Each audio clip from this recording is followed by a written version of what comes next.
à peu près partout dans le monde. Nous sommes dans un piège politique qui a des caractéristiques communes dans tous les pays du monde, notamment en inversant le sens des mots, en inversant carrément le sens des mots, comme Orwell le signalait dans 1984, vous savez, dans Big Brother et la novlangue, privait les gens qu'il voulait dominer de la possibilité même de résister en inversant le sens des mots. Et en supprimant carrément les mots qui permettent de désigner le problème, on nous affaiblit. Et il y a un vrai travail à faire, que nous devrions tous faire, sur la réappropriation du vrai sens des mots qui contiennent les solutions et que nous ne savons plus même voir parce que nous leur donnons un sens inversé.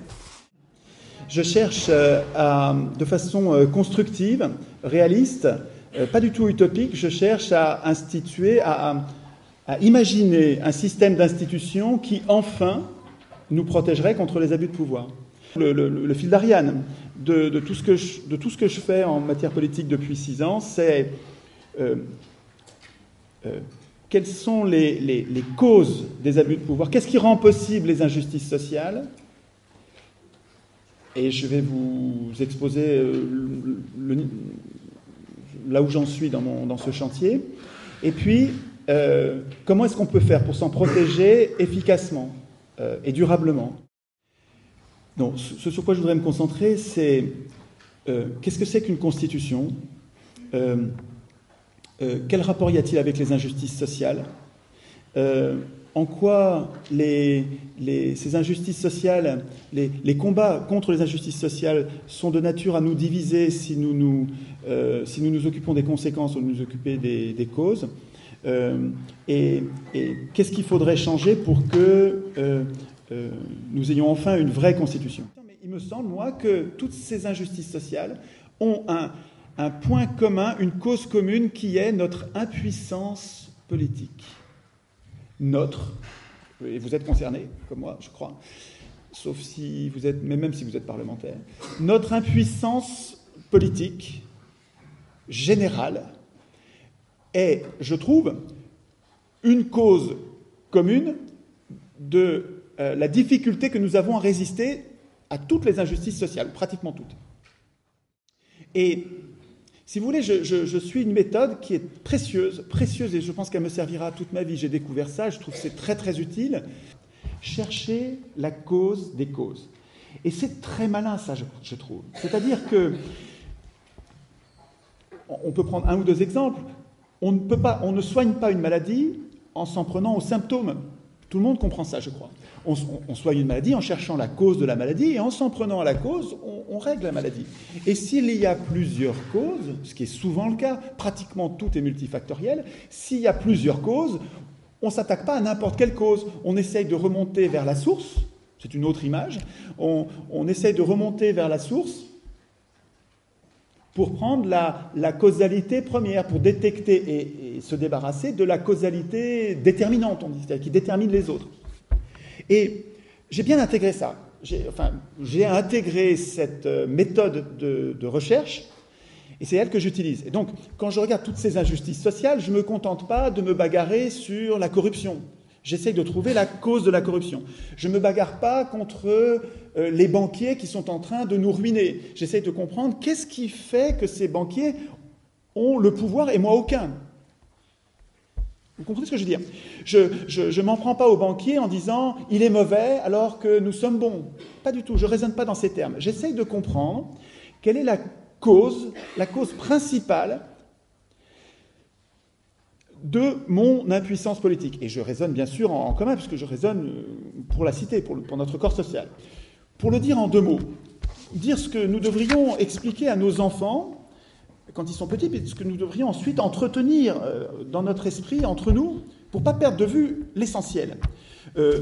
Si je mets le peuple en bas, le groupe d'humains qui veut faire société, qui, tant qu'il n'a pas le droit écrit, donc l'état de droit, et se tape sur la figure et vit des mœurs brutales, et qui, pour se pacifier, il y a à peu près 2500 ans d'ailleurs, pour se pacifier, décide de se soumettre à un droit qui va lui être supérieur et qui va empêcher les plus forts, d'imposer leurs lois, entre guillemets. qui précisément n'est pas une loi. La loi du plus fort, c'est pas une loi, c'est une vue de l'esprit. En tout cas, pour éviter que les plus forts n'abusent des autres, la collectivité humaine met en place un droit, donc des règles écrites qui sont produites, qui sont écrites par des pouvoirs qui sont au-dessus de nous.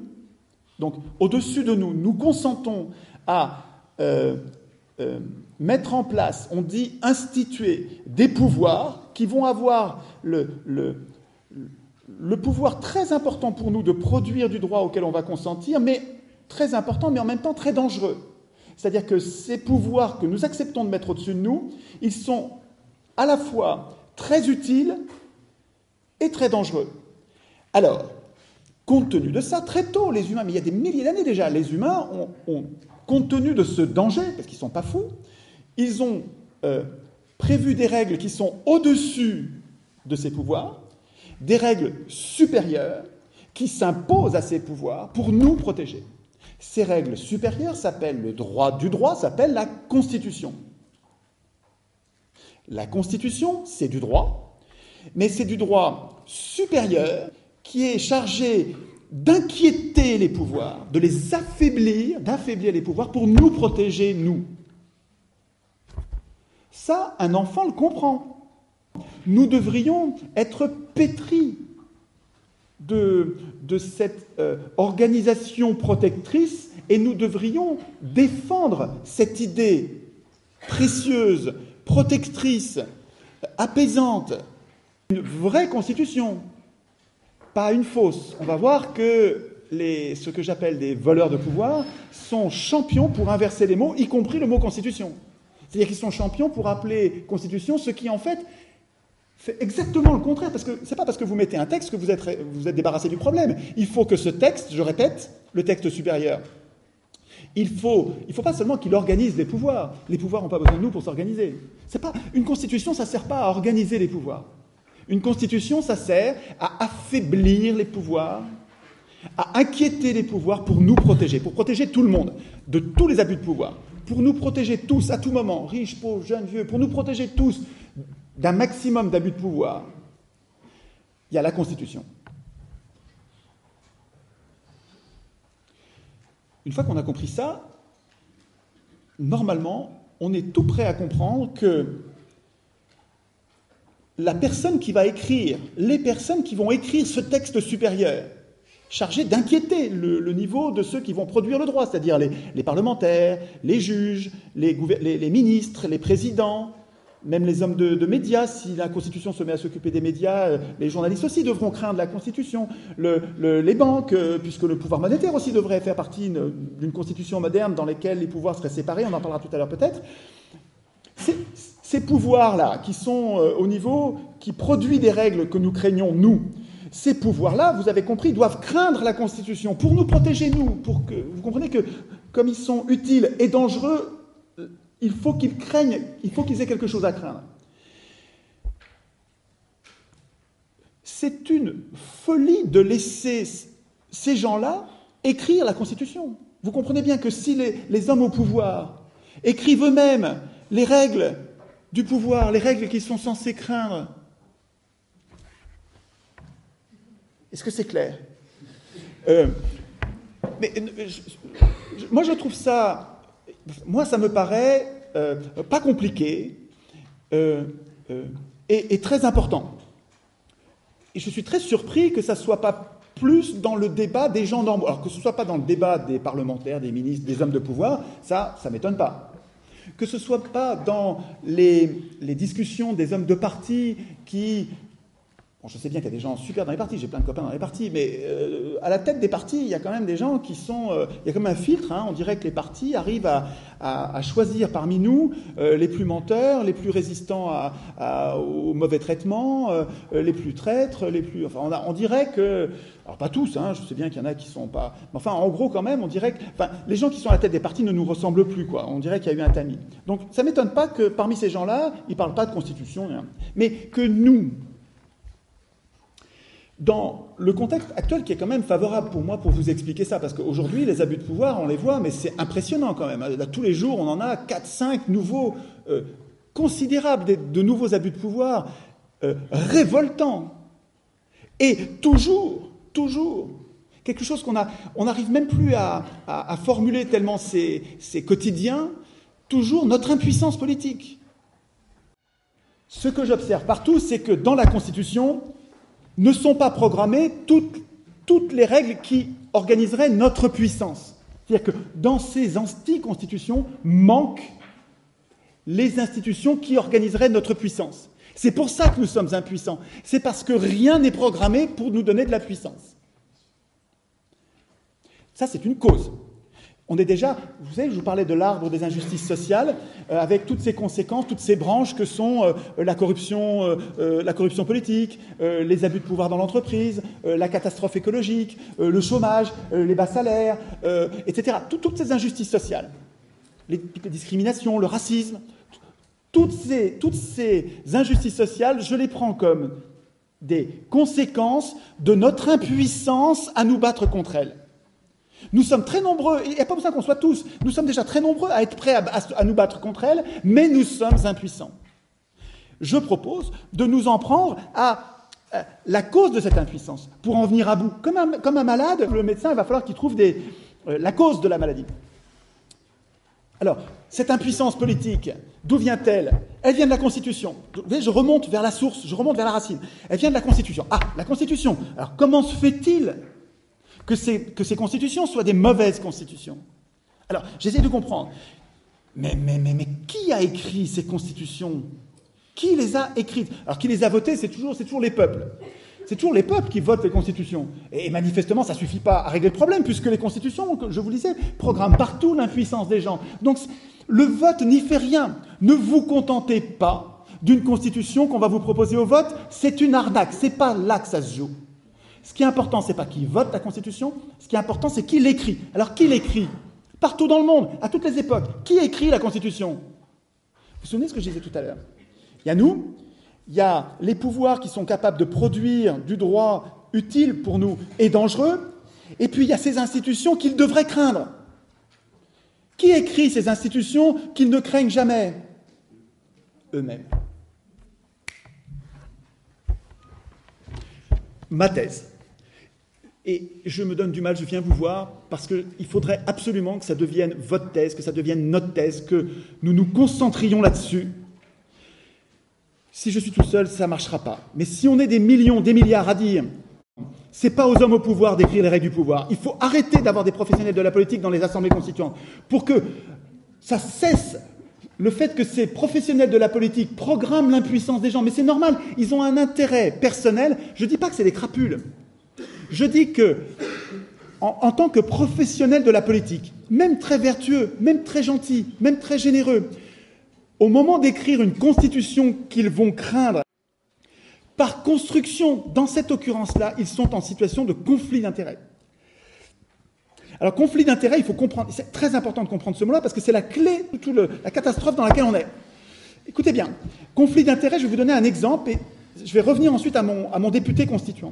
Un conflit d'intérêts, c'est comme un juge, un très bon juge, un juge honnête, soucieux du bien général, soucieux de justice, mais vous n'imaginez pas, il est pointilleux, pas une once de malhonnêteté. Un bon juge, dans le planning de ses affaires, arrive son propre fils, sa fille, soit en victime, soit en accusé. Tout le monde sur Terre comprend que ce juge-là, même un bon juge, il est incapable de rendre la justice pour sa fille, pour son fils. Vous comprenez ça ? Ça s'appelle un conflit d'intérêts. Le conflit d'intérêts, ça ne veut pas dire qu'il est malhonnête. Pas du tout. Ça ne dit pas que c'est une crapule pourrie. Pas du tout. Ça dit que dans cette occurrence-là, il ne peut pas être juste. Alors qu'est-ce qu'on fait dans ce cas-là partout dans le monde ? Et ça pose aucun problème, même pas au juge. Même lui-même va mettre un point d'honneur à se mettre lui-même à l'écart. On le récuse. On le récuse, ça veut dire on le tient à l'écart pour ce procès. Pourquoi ? Parce que là, il serait jugé parti. Il serait en conflit d'intérêts. Donc ça ne va pas. C'est très important, ça ne va pas du tout. Vous comprenez ça ? Eh bien, ce que je vous dis, c'est que les parlementaires, les ministres, les juges, les présidents, les journalistes, les banquiers, tous ceux qui exercent un pouvoir important. Les médias et la banque, il faut qu'on les mette à côté du Parlement, du gouvernement et des juges. Ça fait partie, il n'y a pas 3 pouvoirs, il y a 5 pouvoirs importants qui nous menacent et qu'il faut affaiblir, contrôler avec une constitution. Donc, tous ces gens-là, et y compris les candidats à ces fonctions-là, donc y compris les gens qui ne sont pas encore parlementaires, qui ne sont pas encore ministres, mais qui se projettent dans l'avenir, qui sont candidats à, ils sont dans un parti, ils vont l'être. Vous comprenez ça, hein? Donc tous ces gens-là, même s'ils sont très gentils, très vertueux, très bons, très dévoués au bien commun, au moment du processus constituant, au moment d'écrire une constitution, au moment d'écrire ce texte qu'ils vont craindre si cette constitution est bien écrite, ils sont dans une situation radicale, criante de conflit d'intérêts, où ils ont un intérêt personnel contraire à notre intérêt général à tous. Nous avons laissé désactiver un outil génial qu'est la Constitution, qui nous protégerait efficacement aujourd'hui contre les banquiers et tous les oligarques. Nous avons laissé vider de son sens un mot essentiel, un concept, un outil de protection juridique essentiel. Nous l'avons laissé vider de son sens en laissant écrire les constitutions par ceux-là même qui devraient la craindre. Donc la solution, elle n'est pas dans ces gens-là. Si on attend de ces gens-là que ça change, ça ne changera jamais. C'est pas ça la cause des causes. C'est pas eux la cause du problème. La cause du problème, c'est ceux qui les laissent écrire ces règles-là. C'est nous. C'est nous qui sommes paresseux ou incultes, peureux. Je le dis gentiment, hein, parce que c'est affectueux. C'est pas. Attendez. Si vous renoncez, vous, à écrire la Constitution, il ne faut pas vous plaindre de votre impuissance politique. C'est votre faute, c'est notre faute. Je crois que je tiens là. Alors, ce qui donne de l'espoir, c'est que si c'est en nous, ça peut changer. Ah. Si ça tient qu'aux autres, et qu'en plus, c'est des affreux qui sont en conflit d'intérêts, c'est mal barré. Mais si c'est en nous, et que c'est si simple finalement, c'est pas compliqué. Je vous jure que c'est pas compliqué. C'est compliqué si on n'est pas nombreux. Voilà, si on est 1000, 2000, si on est 100 000, ça ne marchera pas, ils nous massacreront. Les Versaillais. Écoutez Guillemin, il va vous expliquer la Commune, vous allez comprendre ce que veut dire le mot Versaillais, c'est épouvantable, et c'est les mêmes aujourd'hui qui nous laminent. Il me semble que la Constitution n'est pas un objet juridique du tout. C'est un objet qui est si haut que c'est un objet politique. Il me semble que les citoyens devraient écrire eux-mêmes la Constitution, devraient ensuite la contrôler, et que c'est la constituante qui devrait être composée de simples citoyens. Il peut y avoir des juristes dedans, mais il ne faut pas que ce soit du tout que des juristes, il faut qu'il y ait des simples citoyens dans la constituante, et que cette constituante devrait rester mobilisée, c'est elle qui devrait être Conseil constitutionnel. C'est-à-dire que ce devrait être les citoyens qui vérifient eux-mêmes la bonne application de leur constitution. C'est pas du tout un problème de juristes. Les banques sont représentées, les riches sont représentés, mais à partir du moment où le texte supérieur met en place une procédure qui est l'élection parmi des candidats qu'on peut aider, ceux qui ont les moyens d'aider gagnent à tous les coups. Et du même coup, c'est ceux qui ont les moyens d'aider qui ont des représentants. Donc les banques sont représentées par Hollande, Sarkozy, Macron, et nous sommes représentés par personne. Le problème, c'est que nous sommes dans une prison politique que nous n'arrivons pas à identifier comme telle. Ce texte, tout le monde s'en fiche. Enfin, ça commence à changer. Hein. Tant qu'on n'aura pas identifié ce qui nous emprisonne, le texte dans lequel nous n'avons aucune puissance politique pour résister aux trahisons de ces prétendus représentants, on n'arrivera pas à s'émanciper. Donc il faut prendre le problème à la racine. Dans les ateliers, on réécrit complètement la Constitution. D'abord, on étudie celle-là point par point, et parmi les premiers ateliers, il y a des ateliers de lecture où nous apprenons à lire entre les lignes. C'est-à-dire que, par exemple, quand dans l'article 3, on nous dit « la souveraineté nationale appartient au peuple », yes, qu'il exerce, super, par ses représentants. On réfléchit, on s'aperçoit que c'est une arnaque, parce que s'il l'exerce par ses représentants, c'est qu'il ne l'exerce pas. Donc, on s'entraîne à écrire. Et alors, c'est étonnant, parce que quand on prend n'importe quel article de la Constitution, enfin de l'anti-Constitution, il ne faut pas l'appeler Constitution, c'en est pas une, c'est une prison, c'est une protection. Mais quand on prend n'importe quel article au sort, vous prenez n'importe quel article, vous allez trouver notre dépossession. Alors, il faut y réfléchir parce que c'est une absence, donc ça ne se voit pas. Il est écrit nulle part, le peuple n'a aucun pouvoir, il est sous la tutelle de ses maîtres. Mais c'est une absence qui s'observe quand on prend l'article. Quand on prend l'article et qu'on le désosse, on dit où est-ce que nous sommes, et on voit bien que nous ne sommes nulle part. Donc, première activité constituante, apprendre à lire pour s'apercevoir comment ce texte nous dépossède de la puissance politique. Et ensuite atelier d'écriture où nous écrivons nous-mêmes. L'article que vous venez d'évoquer qui existe dans la Constitution actuellement, voilà exactement, article 3, pardon. Donc, l'article qui est proposé dans l'un de vos ateliers, donc c'est la souveraineté nationale appartient au peuple qui l'exerce par ses représentants et par la voie du référendum d'initiative citoyenne en toute matière, y compris constitutionnelle et de ratification des traités. Cet article ne peut être modifié que par voie référendaire. Voilà, donc en fait on a ajouté, ça c'est la proposition de l'association Article 3, qui travaille sur le référendum d'initiative populaire depuis des décennies, qui est animé par Yvan Bachot, qui est un héros de 80 ans, et qui doit être heureux de ce qu'il voit aujourd'hui. Il voit son idée, force, qui enfin débouche dans l'agenda politique de son pays. Et donc là, j'ai repris simplement sa proposition d'article 3, nouveau, c'est-à-dire qu'on y ajoute l'initiative citoyenne, sans retirer la précédente. Et puis dans le texte dont vous parlez, là, moi, j'ai carrément supprimé l'article 11, parce que je trouve que l'article 11, qui n'institue que des référendums à l'initiative du prince, c'est-à-dire à l'initiative du président et du Parlement, il est dangereux parce qu'il est césariste. Dans l'histoire des hommes, on dit césariste parce que ça permet aux chefs d'État, aux princes au sens large, de se servir du référendum comme d'un plébiscite en posant une question qui est une question à laquelle on répond que par oui, une question simple, une question évidente, et armé d'un oui massif à 90 ou 95%, c'est Napoléon III qui le faisait, il se sent légitime ensuite pour mener des politiques liberticides.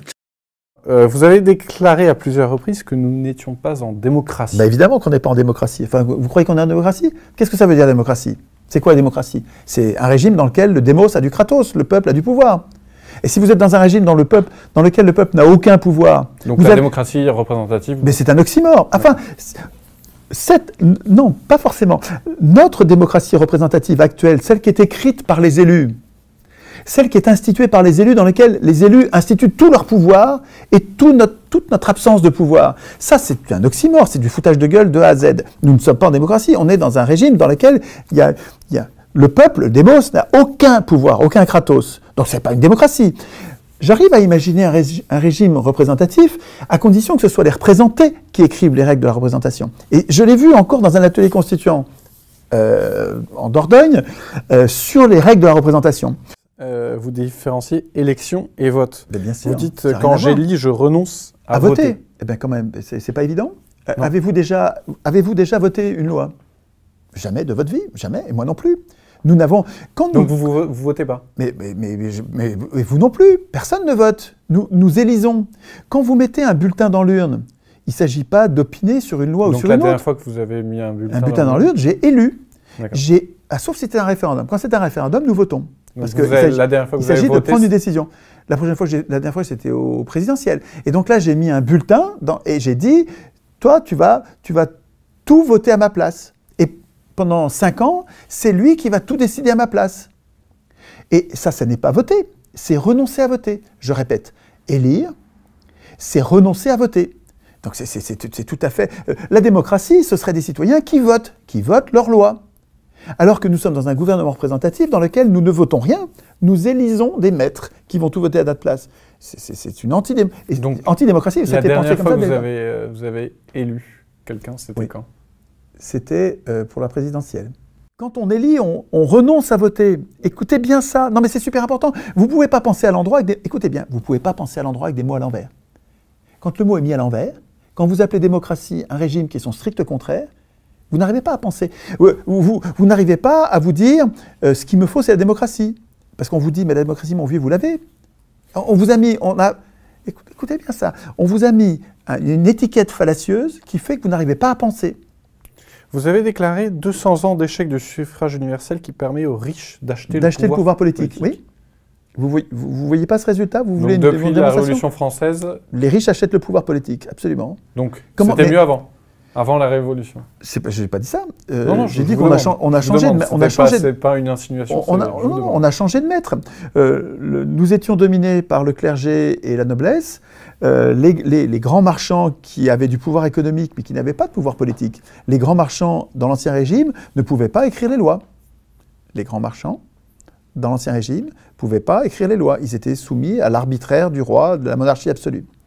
Et donc quand ils ont renversé le peuple, quand ils ont renversé l'Ancien Régime, en agitant le peuple, agiter le peuple avant de s'en servir, disait Talleyrand, ils ont pris leur place et nous avons changé de maître. Et je peux vous dire, le début de ce régime était quand même assez, c'est plus que pénible, assez cruel. Le 19e siècle, là, c'est le début du capitalisme, c'est-à-dire c'est le droit écrit par les grands marchands. Les grands marchands ont pris le pouvoir d'écrire la Constitution, de choisir l'élection qui leur permet de désigner leurs serviteurs, puisque quand on désigne des maîtres, parmi des candidats qu'on peut aider, n'importe qui, je crois, comprend que celui qui a les moyens d'aider, le très très riche qui a les moyens d'aider, il va aider plus que les autres et il va gagner l'élection. Et c'est ça qui fait que l'élection donne le pouvoir aux riches. C'est parce que nous élisons parmi des candidats qu'on peut aider. Or, si on peut aider, ça donne les moyens, ça donne le moyen de gagner à celui qui a le plus de moyens d'aider. Vous traitez les citoyens français, dont vous-même, comme enfants. On n'est pas citoyens du tout. On est des électeurs. Donc on est hétéronome, c'est-à-dire qu'on subit le droit écrit par quelqu'un d'autre, par nos élus qui sont supérieurs. Quand vous élisez quelqu'un, vous le mettez au-dessus. Élire, c'est choisir le meilleur.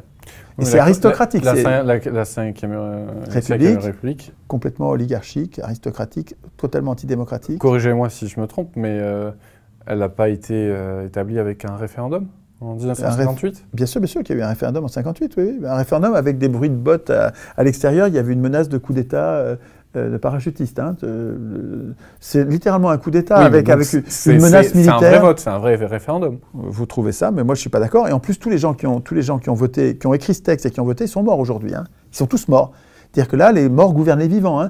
La Constitution de 1958... elle a été 20 fois révisée. Révisée sans nous. Donc tout ça est fait au rebours du... Elle a été révisée avec un référendum d'ailleurs, sur le quinquennat et le septennat. Sur le quinquennat, le septennat ou sur l'élection au suffrage universel du président de la République. Mais c'est du foutage de gueule tout ça. Enfin, c'est pas là que se joue la souveraineté ou la non-souveraineté. C'est des détails... C'est des détails qui ont des conséquences considérables, mais qui sont pas du tout décisifs sur le fait de savoir si on est en démocratie, pas en démocratie.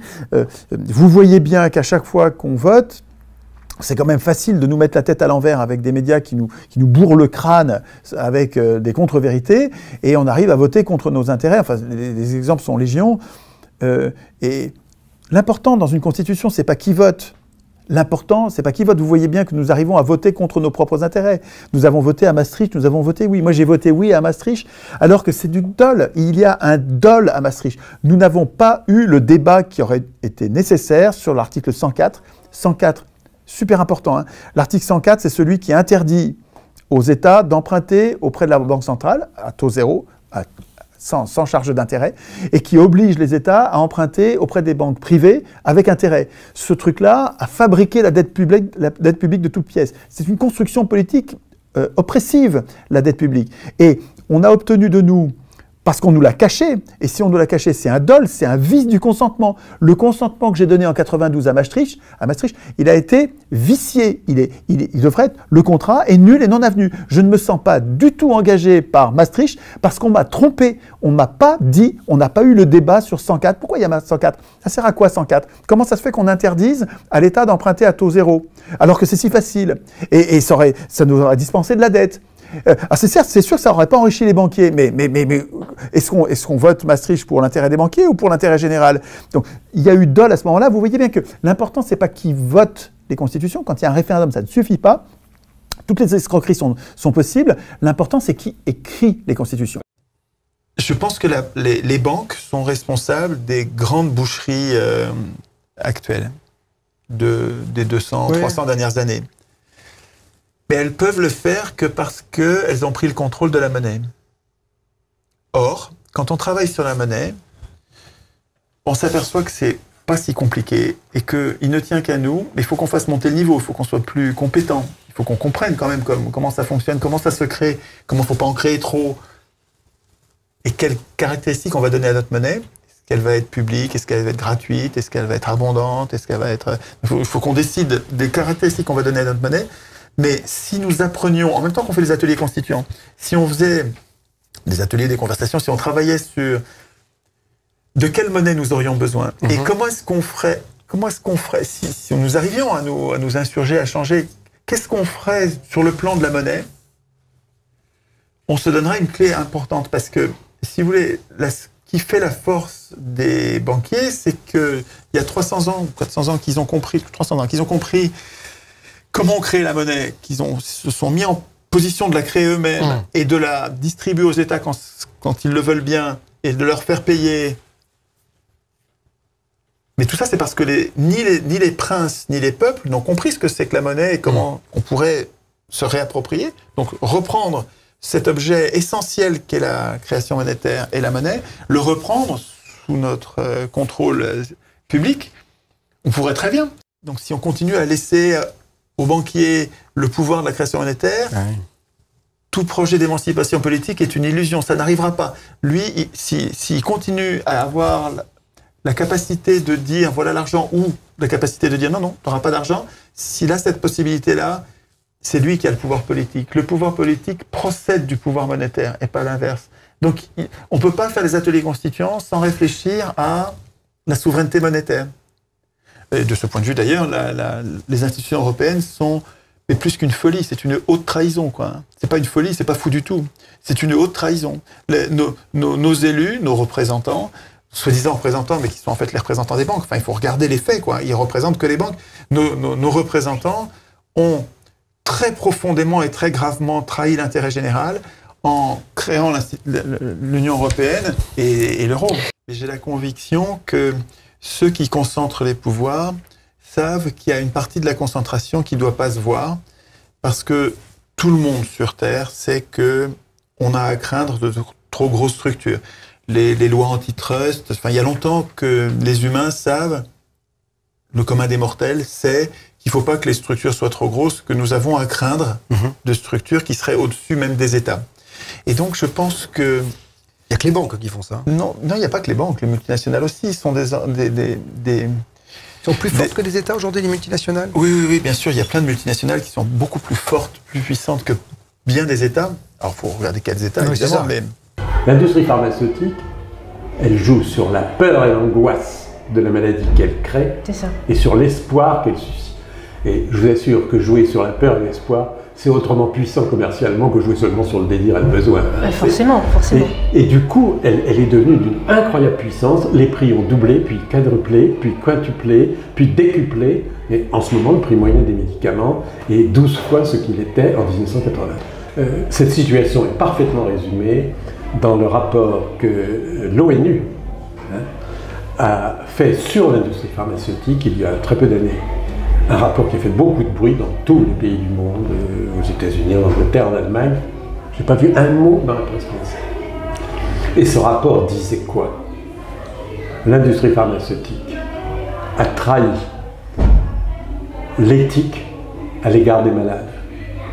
Elle s'est infiltrée, comme ils disent, interdigitated, dans toutes les structures décisionnelles, gouvernementales, administratives, médicales, universitaires et de la presse, pour imposer des produits qui ne correspondent en rien aux besoins de la population.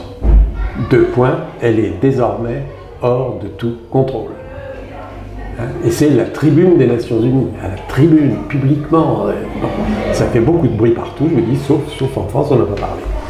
L'industrie a réussi cette formidable percée de faire croire à la moitié de la population qu'elle était malade ou qu'elle allait l'être. C'est encore mieux. Ils sont en train de manipuler, quoi. Ah, complètement. C'est très bien fait.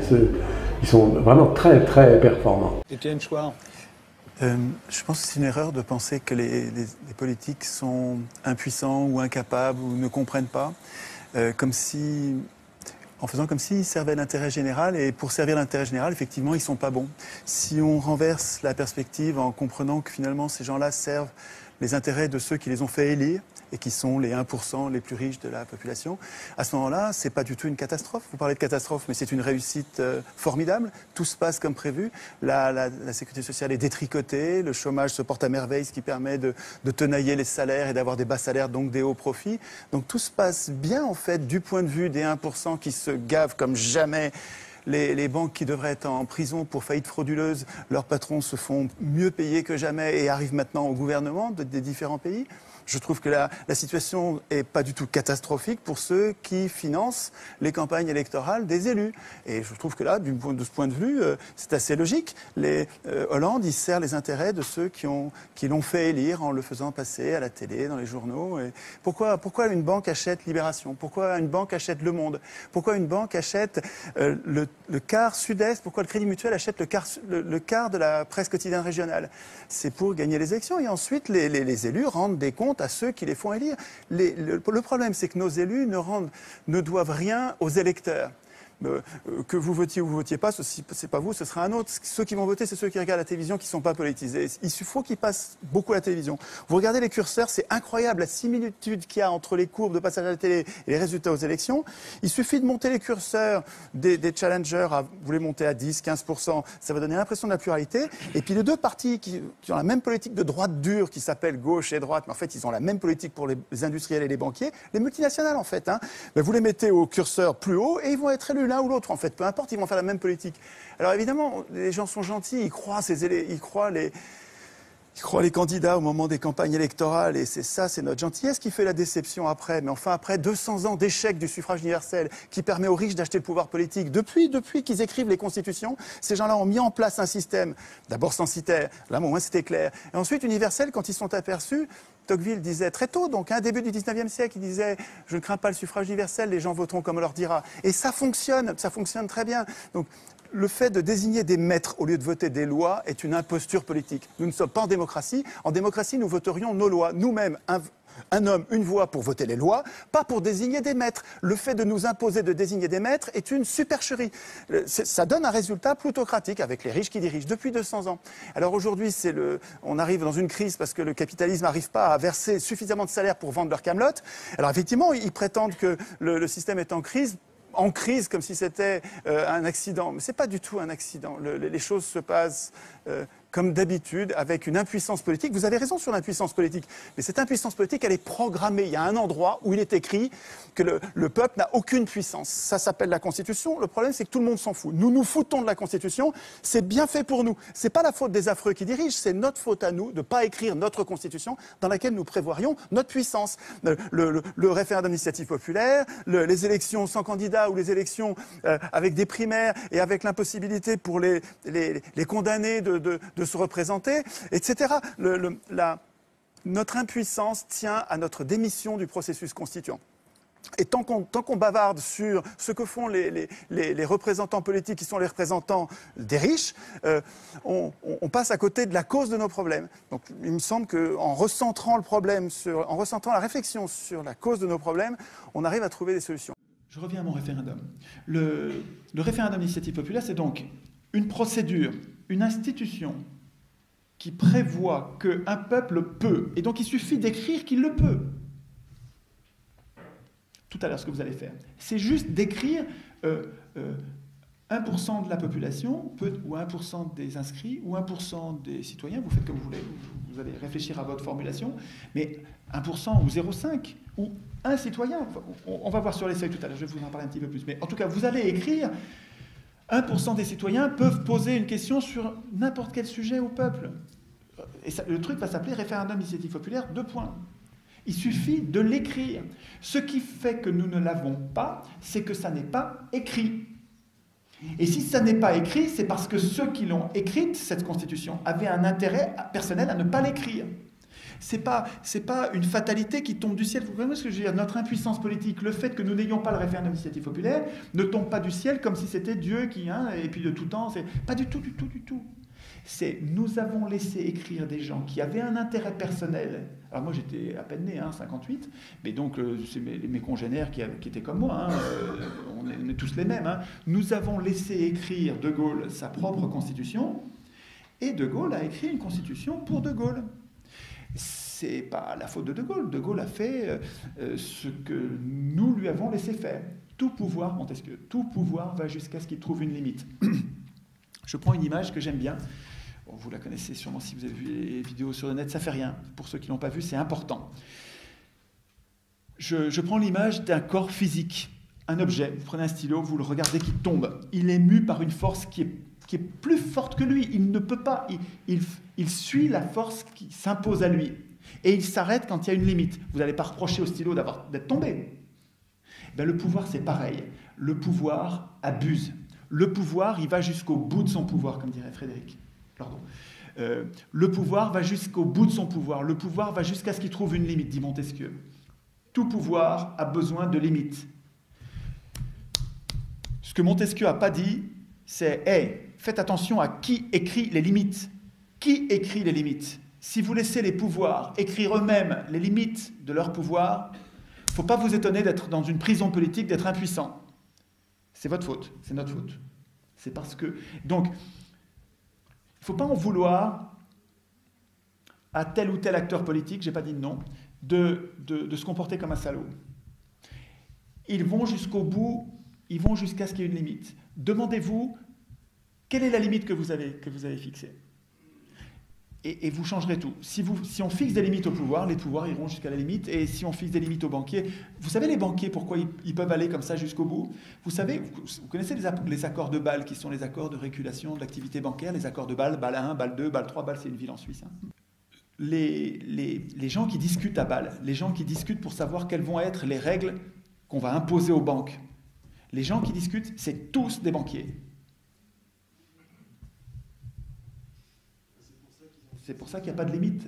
C'est pour ça qu'ils font ce qu'ils veulent. Voilà. Des sanctions qu'on n'a pas données aux banquiers qui nous ont amenés dans cet état. Voilà. Si vous attendez les sanctions des accords de Bâle, vous allez attendre longtemps. Il n'y a que des banquiers là-dedans. Ils vont pas se faire harakiri. C'est juste pas à eux d'écrire les règles de régulation des banques. Je voudrais attirer l'attention des gens sur le fait que dans toutes les anticonstitutions du monde, les voleurs de pouvoir ne mettent qu'une partie des règles et qu'ils soumettent, c'est dans le meilleur des cas, parce que c'est pas toujours, et qu'ils soumettent au référendum ensuite, et nous avons l'impression, en mettant notre signature, de dire, en votant pour cette constitution, en disant, voilà, c'est moi qui ai décidé, je suis d'accord pour avoir cette constitution. Mais tous les voleurs de pouvoir du monde, en tout cas chez nous, complètent cette constitution en disant, les détails seront fixés par loi organique. Je voudrais attirer votre attention sur ça s'appelle un chèque en blanc, ça, techniquement. Exactement. Voilà. J'appelle ça un chèque en blanc, littéralement, parce que les lois organiques sont des lois votées par le Parlement, réunies ou pas en congrès, et qui va décider tout seul, sans nous, des modifications de la Constitution. Je serais d'avis de supprimer littéralement l'existence même des lois organiques qui sont la confusion des pouvoirs, qui sont les hommes au pouvoir qui sont en train d'écrire les règles du pouvoir. Je pense que le processus constituant devrait être populaire et rien d'autre, et qu'il n'y a aucune raison que nous acceptions les lois organiques. Le citoyen est constituant et l'électeur regarde les écrans. C'est deux mondes différents. Donc l'urgence, elle n'est pas de créer des communautés. On peut créer des communautés si on veut, évidemment, mais c'est pas l'urgence. L'urgence, c'est de devenir constituant, c'est-à-dire citoyen, c'est-à-dire vigilant. Peut-être qu'on peut cumuler les deux. Oui, on peut cumuler les deux. On peut très bien faire des communautés et avoir une activité constituante. C'est vraiment pas compliqué, constituant. Je demande pas aux gens un effort considérable.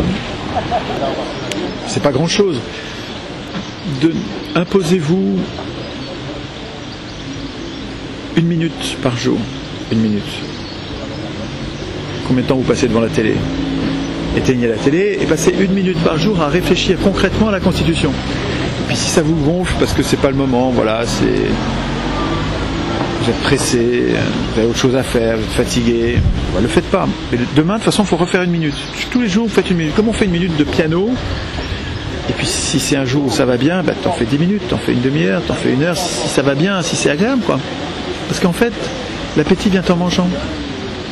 Donc tu fais 1 minute, très souvent tu vas voir, c'est agréable. Et c'est en fait, c'était juste de s'y mettre qui était compliqué. Mais quand tu y es, c'est sympa, ça vaut le coup de continuer. Et tu vas voir que tous les jours, tu fais 1 minute, et en fait, tu fais plus. Et puis c'est bien, puisque c'est 1 minute. C'est bien, mais ça te plaît. Et il faut faire 1 minute par jour pour être sûr d'en faire tous les jours. Tous les jours, tu prends n'importe quel article dans la Constitution française, tu prends n'importe lequel, tu y réfléchis, vous allez comprendre ce qui est dit dans cet article, puis comprendre, j'ai jamais écrit comme ça, comprendre comment tu es exclu là, comment le peuple est tenu à l'écart dans cet article. Et dans tous les articles, nous sommes tenus à l'écart. Il n'y a pas un article dans lequel nous sommes tenus à l'écart dans tous. Chaque jour, j'essaye de comprendre où est-ce que je suis floué, blousé par mes représentants dans l'article, et puis j'essaye de le reformuler pour que je ne sois plus mis à l'écart. Et puis tu réfléchis à d'autres. Il y a d'autres façons de faire dans les ateliers constituants. Il y a plein d'activités qui peuvent être marrantes d'ailleurs. Tous les mois, dans mon village, je participe à un atelier constituant chez une copine. Et on se régale. Donc ça marche bien, on se régale. C'est bien. On progresse. Et il y a plein de nouveaux, tout le temps. Moi, quand j'en parle dans le train, j'ai souvent, quand je vais en conférence, j'ai souvent 4-5 heures de train, quelquefois 7. Et donc je parle aux gens, et je leur parle de Constitution. Je leur parle un peu de parapente, mais beaucoup plus de Constitution. Et ils comprennent très vite. Hein. Il faudrait qu'on fasse tous ça, quoi. Et vous ne regretterez pas. Enfin, vous allez voir, c'est vachement agréable. Les ateliers constituants, c'est une façon de faire de la politique en adulte qui est vachement agréable. Et ne focalisez pas sur le résultat, il n'a pas tant d'importance que ça. Il y a une bonne image, je trouve, qui est celle des lignes de A. Quand nous avons appris à lire, l'important c'était d'apprendre à lire. Et quand on nous a appris à écrire surtout. Quand nous avons appris à lire et à écrire, nous avons lu des textes qui n'étaient pas très importants. Une fois qu'on avait appris à lire, on pouvait les jeter, ces textes, c'était pas très important. Et quand nous avons appris à écrire, on a fait des lignes de A. Le A, on l'a fait plein de fois jusqu'à l'écrire bien. Mais ensuite, les lignes de A, on les a jetées. Moi, j'ai fait des lignes de A, toi, tu as fait des lignes de A, lui, il a fait des lignes de A, elle a fait des lignes de A. Et on a jeté tous ces A. Parce que ce qui comptait, c'était pas les A, c'était nous qui sommes en train de devenir capables d'écrire des A. Ben, les ateliers constituants, c'est ça. Ce qui compte, c'est pas les articles qu'on écrit, c'est nous qui sommes en train de nous hisser au-dessus de l'électeur, au-dessus des élus, disant c'est moi l'employeur, c'est moi le souverain, et je veux des élus mais sous mon contrôle, ou je veux des tirés au sort sous mon contrôle, Et cette activité qui consiste à s'entraîner, à se hisser politiquement au-dessus, à penser la politique en adulte, c'est elle qui nous transforme, c'est le fait de nous habituer à penser comme ça. Donc le fait qu'on écrive des A, c'est un détail, quoi. Enfin, le fait qu'on écrive des articles, c'est vachement agréable. L'enfant qui écrit ses A, il est content de les écrire bien. Donc ça fait partie du plaisir, hein, d'écrire des beaux articles, mais on les jettera, les articles. Enfin, on les gardera peut-être pour s'en souvenir, mais bon, c'est pas... Il me semble que c'est ça qui nous transforme. C'est de nous apercevoir que quand j'écris chaque député rend des comptes à ses électeurs tous les 6 mois. T'as vu, j'ai réfléchi pour savoir si c'est tous les 6 mois, tous les ans, tous les mois, toutes les semaines, tous les 6 mois. Quand j'écris ça, chaque député rend des comptes à ses électeurs tous les 6 mois. Le fait de l'écrire, le fait d'écrire, ça matérialise ma transformation. Je me transforme comme une chenille se transforme en papillon. Je deviens de électeur, je deviens citoyen. Je suis en train... C'est parce que j'écris que je deviens constituant. Je m'autorise un truc que les élus ne veulent pas que je fasse. Les élus me tiennent à l'écart, m'interdisent de faire ça. Ils m'infantilisent. C'est pas aux électeurs d'écrire la Constitution pour eux. quand je me mets à écrire le matin, tout seul devant mon poste de radio, je tempête devant cet oligarque qui est en train de préparer mon asservissement, et je cherche des moyens de lui résister, j'éteins la radio et j'écris un article qui va l'empêcher de faire, je suis en train de me transformer. Je n'accepte plus d'être ravalé au rang dégradant des lecteurs. Et lecteurs, ça ne me suffit plus, ça m'humilie d'être représenté. C'est Rousseau qui disait ça. Vous m'humiliez en me représentant. La souveraineté ne se représente pas.